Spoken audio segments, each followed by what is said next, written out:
nggak menyanggupi ya ditolak aja gitu loh. Kenapa dia harus buka opsi 55 juta full upgrade? Itu 6 bulan lebih baru jadi teman-teman mobilnya. Assalamualaikum warahmatullahi wabarakatuh. Halo teman-teman semuanya, kembali lagi di vlogs tentang Limo ya teman-teman.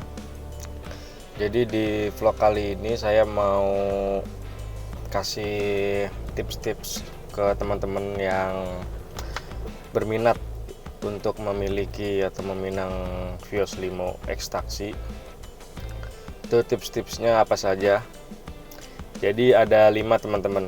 Yang pertama teman-teman kalau misalkan punya uang pas-pasan itu kisaran antara 40 sampai 50 teman-teman.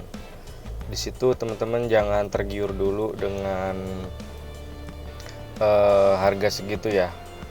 Mungkin memang ada kalanya kita beruntung dapat unit 40 sampai 50 juta. Itu unit yang benar-benar sehat teman-teman.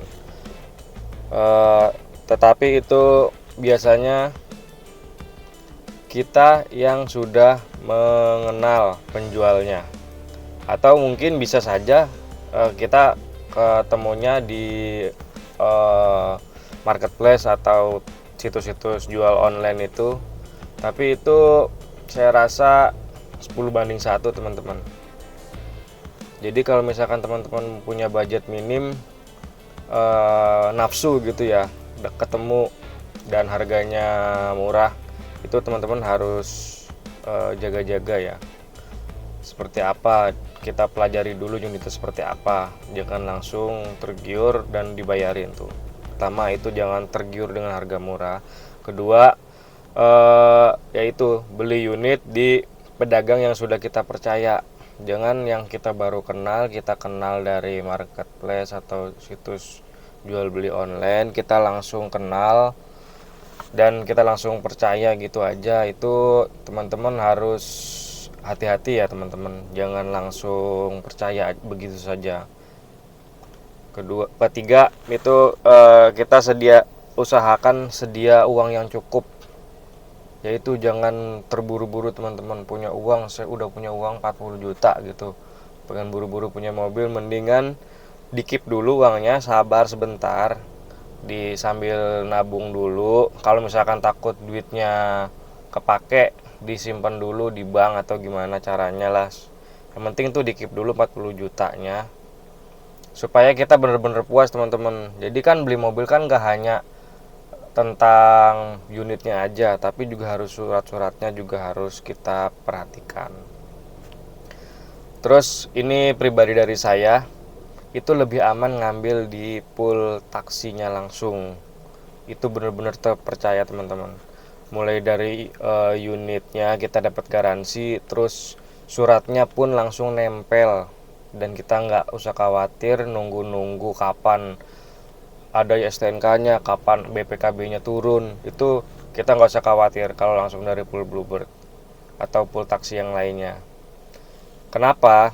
Karena yaitu mereka sudah sistematis, manajemennya sudah benar-benar ketahuan. Kita bayar pun menggunakan virtual account, dan itu uang nggak akan kemana-mana, pasti masuk ke rekening perusahaannya. Jadi kita nggak akan takut atau khawatir duit itu nyangkut di mana sama orang yang tidak bertanggung jawab.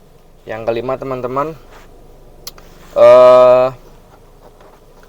usahakan atau ada pilihan yang lebih baik lagi, itu kita beli ke unit yang sudah dipakai atau sudah dirawat oleh orang lain. Itu biasanya sudah ada upgrade-upgradean, permajaan, seperti itu lebih baik. Memang harganya lebih tinggi ya teman-teman, tapi ya lumayan lah, kita jadi nggak usah capek-capek untuk ngurusin permajaan, spare part, dan upgrade yang lainnya. Itu untuk yang dananya lebih ya. Kalau untuk dananya yang menengah itu kayak misalkan punya uang 70 jutaan, itu ke pool aja. Ke pool kita lebih puas pilihnya, pilih warna, pilih unit, itu kita lebih puas, walaupun dia belum cabut berkas atau ya cabut berkas dan balik nama. Tapi alangkah lebih enaknya itu kalau sudah atas nama pemilik atau sudah nama pribadi, itu kita balik namanya lebih mudah. Itu teman-teman. Jadi ada 5 tips sebelum membeli mobil ekstaksi. Saya pesen banget jangan langsung atau jangan cepat-cepat untuk mau membeli kalau uangnya itu masih pas-pasan. Menurut saya dana 40 juta itu untuk dapat ekstaksi emang dapat. Cuman kita akan ke selanjutnya itu kita akan mendapatkan atau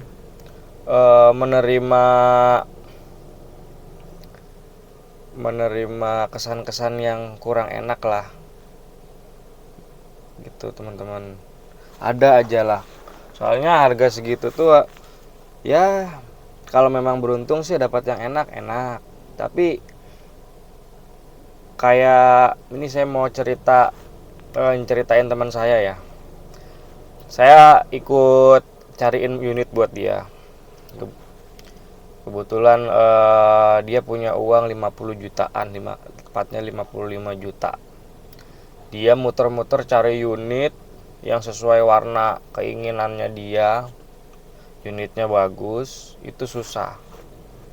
Akhirnya dia ambil ke bengkel yang bangun Vios kayak gitu.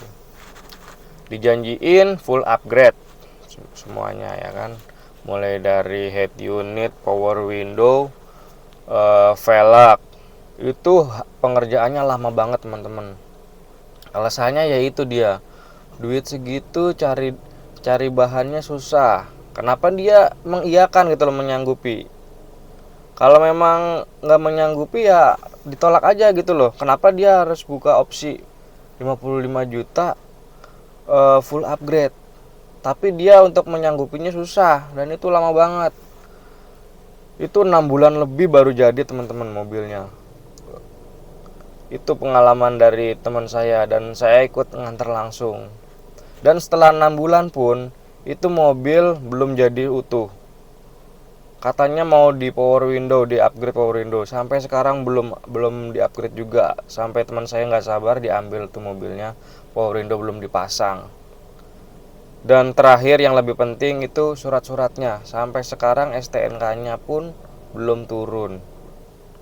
Saya nggak akan ngejelasin atau ngasih tahu di mana bengkelnya teman-teman karena itu akan membuka aib. Saya hanya ingin wanti-wanti teman-teman. Jadi ini satu contoh kasus buat jadi pembelajaran kita. Jadi supaya kita lebih berhati-hati, supaya kita lebih cermat dalam untuk membeli suatu barang. Karena duit segitu kan gede ya. Kita ngumpulin itu susah payah. Jangan sampai uang yang udah kita kumpulin susah payah itu hasilnya nggak memuaskan hati kita. Itu yang harus kita perhatikan teman-teman. Lebih baik sabar sedikit, punya uang 60 juta udah dapat Gen 2 teman-teman. Dapat Gen 2 yang lumayan lah, yang udah seger, udah sehat lah, 60 juta gitu. Masalah warna, kalau misalkan teman-teman nyari warna hitam atau silver, abu-abu, itu insya Allah mudah carinya. Tapi kalau kayak warna-warna khusus itu ya agak sulit. Memang kita mungkin memang harus ke cari lebih sabar lah kalau untuk warna khusus. Tapi kalau untuk kayak warna dasar hitam, abu-abu, silver itu banyak. Punya duit 60 juta cari Vios Limo Gen 2 warna abu-abu, silver, hitam itu gampang teman-teman. Itu saya yakin mobilnya udah lumayan. Dan kalau bisa belinya di orang langsung ya, itu teman-teman. Jadi misalkan kalau beli dia kan tanya udah balik nama belum, minimal itu STNK sama BPKB nya nempel ada di rumahnya dia. Itu teman-teman yang kuncinya kalau surat-surat. Walaupun dia belum balik nama atau apa, yang penting keduanya itu ada, surat pelepasan haknya dari Bluebird-nya itu dia masih ada. Itu surat-surat sudah kuat untuk kita untuk balik nama nantinya. Oke, terus poin yang harus diperhatikan teman-teman kalau mau cek unitnya itu ada empat ya. Pertama, ini versi saya ya, sesuai pengalaman saya. Yang pertama itu cek kondisi bodi. Bodi itu yang harus dicek pertama teman-teman. Jangan sampai ada yang rusak, keropos. Utamanya jangan sampai ada keropos, jangan ada bekas karat atau bekas banjir. Itu benerinnya susah. Ya, pertama itu bodi pertama. Bodi itu ibaratnya raganya lah ya, raganya. Itu jangan sampai ada yang bekas banjir, keropos, itu sulit teman-teman. Sulit untuk memperbaikinya, walaupun memang bisa, cuman sulit untuk menjadi sempurna. Ya, kemudian yang kedua itu cek kondisi kabin. Kondisi kabin itu juga penting. Ini langit-langit ini, pilar-pilar. Ini dicek semua, jangan sampai ada yang cacat. Ini juga sulit teman-teman untuk memperbaiki langit interior dashboard. Kita harus cek semuanya harus utuh, jangan ada yang rusak. Karena itu bisanya ya diganti teman-teman, dan itu lumayan harganya. Terus ketiga baru kita ke mesin. Mesin yang pertama jangan sampai ada yang rembes. Sebenarnya rembes itu bisa diperbaikin ya, cuman ya PR sih itu teman-teman, lumayan harganya, harus bongkar ganti seal segala macem. Kalau mesin pertama kita cek itu oli masih masuk, ada di titik keduanya kan ada batasannya tuh, kita liatin titik kedua itu masih bagus. Kalau di pool misalkan cek, wah ini olinya berkurang, itu masih gampang, kita masih bisa. Nanti biasanya kalau keluar dari pool itu ada tune up, ganti oli, filter oli. Tapi kalau cek unit ke orang, ini kita harus pertanyakan terakhir ganti oli kapan, apakah ini rutin ganti olinya, itu harus kita perhatikan. Terus kalau dari segi mesin itu radiatornya teman-teman dicek, radiatornya gimana, apakah airnya aman, ya kan. Lebih bagus lagi dia sudah pakai coolant, walaupun pakai air biasa nggak apa-apa, yang penting itu dia orangnya apik nggak gitu loh, masih ada bekas dia pengecekan air radiator nggak. Kalau dia nggak pernah ngecek itu berarti, kalau dia kering itu radiatornya berarti nggak pernah dicek teman-teman. Itu. Terus kita cek engine-nya, kita nyalain mesinnya. Ini ada indikator cek engine atau enggak di mobilnya. Gitu. Misalkan ada, kita tahan dulu, kita hold dulu, kita tanya dulu ke dia. Udah tahu belum dia itu mobil ada masalah apa, kalau ada cek engine-nya. Gitu. Atau lebih parahnya lagi ada indikator overheat, itu jangan sampai ya teman-teman. Dan yang terakhir itu yang keempat, cek surat-suratnya. Kita tanyain dulu, pastiin STNK BPKB ada, kita samain nomor rangka, nomor mesin, itu harus akur teman-teman, jangan sampai enggak gitu. Jadi tahapannya itu pertama cek bodi luar, cek kondisi kabin, cek mesin, cek surat-surat. Itu teman-teman, 4 ini nih yang kita jadiin acuan untuk mau beli mobil apapun.